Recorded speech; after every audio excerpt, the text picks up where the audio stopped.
Oftentimes for me, socializing is, well, work. It really, really is. It's a lot of work.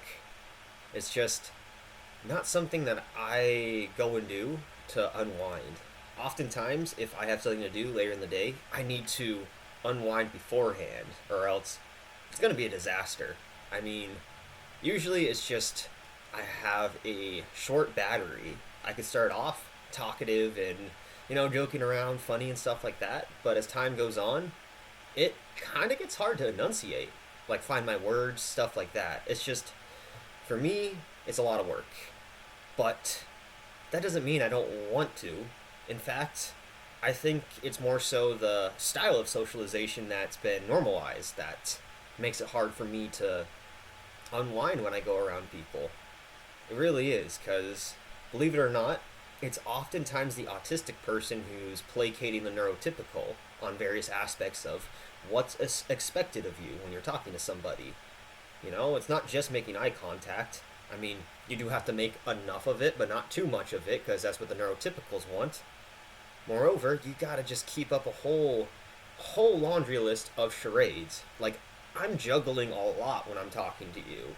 I'm trying to keep my facial expressions not too awkward, not too resting bitch face, but also not too contrived. It's just like you gotta. Your body language has to be right, your inflection, your voice, just so many things need to go right when you're talking to a neurotypical, or else they feel uncomfortable. They do. And oftentimes we do too. We're not oblivious to our awkwardness. We live it. We know it's there. We experience it all the time, and this is probably the biggest reason to avoid socializing because, well, I don't get the benefit out of it that I want, and I just feel worse afterwards. I feel drained, I feel a lot of things, and now I have a group of people who don't even want to look at me. They'd rather pretend I don't exist because, well, I wasn't able to make conversation effectively. That's happened to me before, not all the time, but yeah, I've made people feel uncomfortable just because I couldn't think of anything common to say to them. But I really, really spent a lot of my 20s almost fantasizing about having a friend that was like me.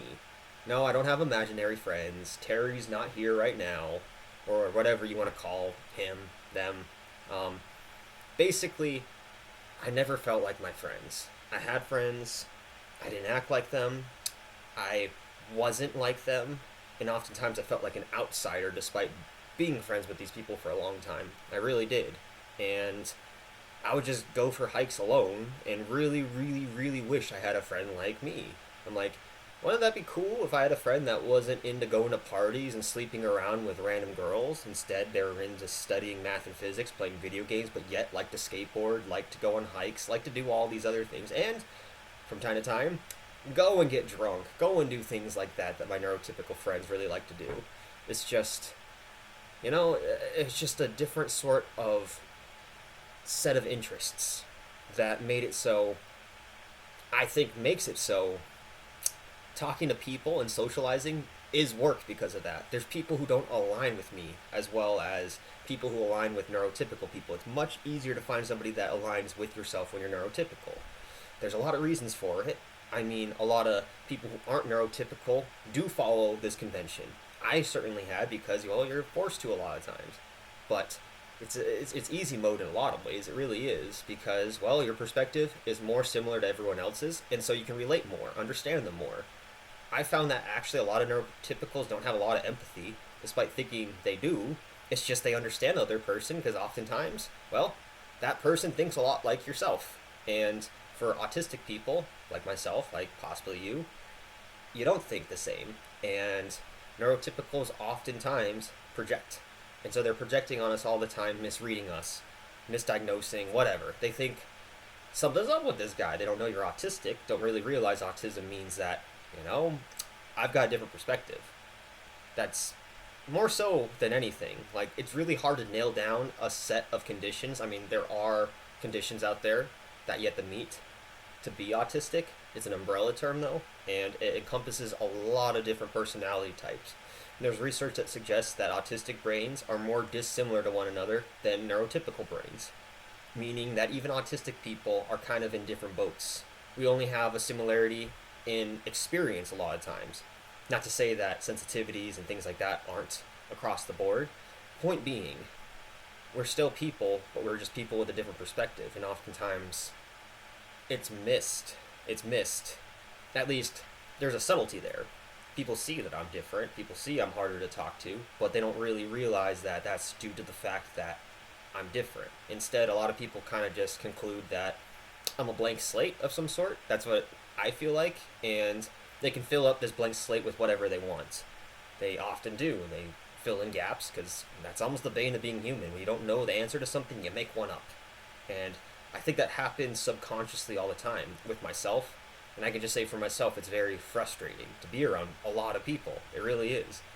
I hate getting lectures all the time like I'm a 5-year-old. I hate it. I hate having to keep up a charade all the time. And I hate always having to forget about my own interests because other people tend to have these interests. So over time, I've just spent less and less time around people. And I've got a lot of hobbies. I really do. I'm good at a lot of things. And, I just have to occupy my time that way in order for me to feel like I get something out of it. So basically, we want friends. We really want friends. But we want friends like us, just like neurotypicals want friends like them. And a lot of us get tired of trying to be like the neurotypicals. It causes so many of us to burn out. And you feel invisible, really. You feel like no one's really ever looking at you.